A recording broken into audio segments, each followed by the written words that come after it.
Please subscribe பண்ணி support பண்ணுங்கள் friends. நம்மளெல்லாம் சீக்கிரம் கிளம்ப சொன்னாங்க. இப்போ அம்மா எங்கே போயிருக்காங்கன்னு தெரியல. டைம் வேறு ஆயிடுச்சு. அம்மா வானதி கிளம்ப சொல்லி அவசரப்படுத்திட்டே இருந்தாங்க. கடைக்கு எங்கேயாவது போயிருப்பாங்கன்னு நினைக்கிறேன். உங்ககிட்ட அம்மா ஏதாச்சும் சொன்னாங்களா ஜோபா? நானும் ஜோபா உந்தாக்கா இருந்தோம். அம்மா எதுவும் சொல்லலை. கடைக்கு தான் போயிருப்பாங்கன்னு நினைக்கிறேன். அம்மா பக்கத்தில் தான் எங்கேயாவது போயிருப்பாங்கக்கா. நாள் கடைன்னு வேகமாக போகுதுல வானதி.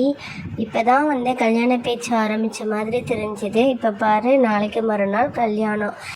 நாளைக்கு நைட்டே பொண்ணழைக்க வந்துடுவாங்க. நாளை கழிச்சு இவ்வளோ நேரம் உனக்கு கல்யாணமே முடிஞ்சிருக்கும். அக்கா, அதை நினச்சாலே கொஞ்சம் பயமாக தான் இருக்குது. இதோ அம்மா வந்துட்டாங்க. கண்மணி, வானதி, ஜோபா கிளம்பிட்டீங்களா? நீங்கள் கிளம்பிட்டீங்க. பிரியாவை சூட வாங்குறதுக்கு அனுப்பினேன். அவள் இன்னும் வரல. காலையிலேருந்து 10 தடவை கடைக்கு போயிட்டா. ஒரு பொருளாக மருந்து வாங்கிட்டு வாரா. அம்மா, கடையில் கூட்டமாக இருந்துச்சு, இதோ வாங்கிட்டு வந்துட்டேம்மா. என்னதான் புகழ்ந்துட்டு இருக்கீங்க போலையே. ரொம்ப புகழாதீங்கம்மா, எனக்கு ஒரு மாதிரி இருக்குல்ல. ஏண்டி அம்மா புகழவா செய்கிறாங்க? அவன் ஏன் சொல்ல மாட்டா? ஒரு பொருள் வாங்கிட்டு வர சொன்னால் 10 தடவை கடைக்கு போயிட்டு வாரா. சரி, டைம் ஆயிடுச்சு, வாங்க பந்தக்கால் நட்டுறதுக்கு எல்லாத்தையும் ரெடி பண்ணிடலாம்.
எல்லாரும் பந்தக்கால பிடிங்க, நட்டிடலாம்.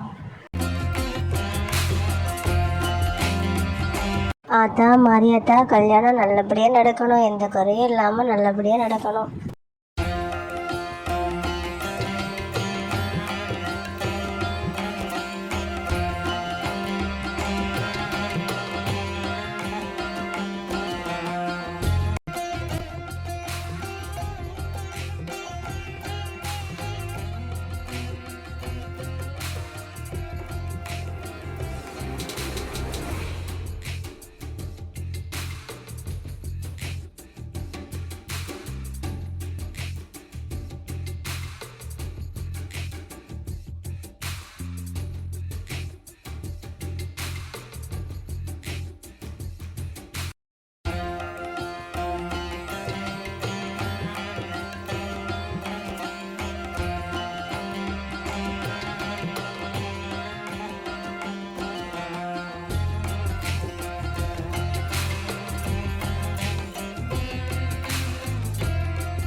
வானதி, பந்தக்கால்லாம் நட்டியாச்சு. இனி கல்யாணம் முடிகிற வரைக்கும் வீட்டை விட்டு எங்கேயும் போகக்கூடாது, புரிஞ்சதா?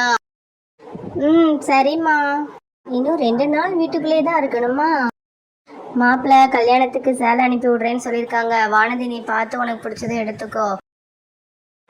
சரிம்மா. டுடே கிவ்அவேக்கான கொஸ்டின், அம்மா பிரியாவிடம் என்ன வாங்கிட்டு வர சொன்னாங்க?